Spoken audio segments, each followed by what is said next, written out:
તો આ સાથે અમદાવાદથી સમાચાર સામે આવ્યા છે. અમદાવાદથી મહત્વપૂર્ણ સમાચાર પ્રાપ્ત થયા છે.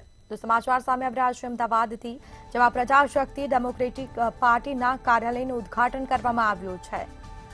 પાર્ટીના પ્રદેશ અધ્યક્ષ રિદ્ધિરાજસિંહ પરમાર આ પદ ગ્રહણ કરશે.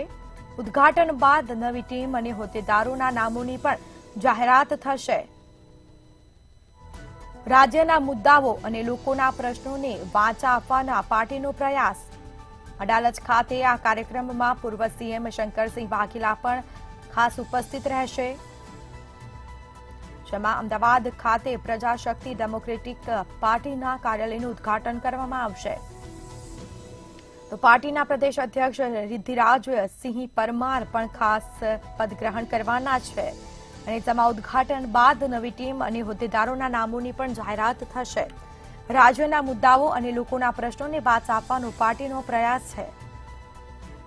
અનેક દિગ્ગજ નેતાઓ ઉપસ્થિત રહેવાના છે. અડાલજ ખાતે કાર્યક્રમ રાખવામાં આવ્યો અને જેમાં પૂર્વ સીએમ શંકરસિંહ વાઘેલા પણ ઉપસ્થિત રહેશે.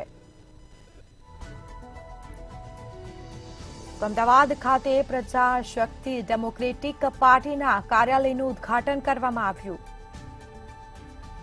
જેમાં ઉદ્ઘાટન બાદ નવી ટીમ અને હોદ્દેદારોના નામની પણ ખાસ જાહેરાતો કરવામાં આવશે. લોકોને જે પ્રશ્નો છે તેને વાચા આપવાનો પાર્ટીનો પ્રયાસ. તો લોકોની જે અગવડ પડી રહી છે તેનું નિરાકરણ થશે. અને જેમાં અમદાવાદ ખાતે પ્રજાશક્તિ ડેમોક્રેટિક પાર્ટીના કાર્યાલયનું ઉદ્ઘાટન કરવામાં આવશે. પાર્ટીના પ્રદેશ અધ્યક્ષ રિદ્ધિરાજસિંહ પરમાર પદ ગ્રહણ કરશે.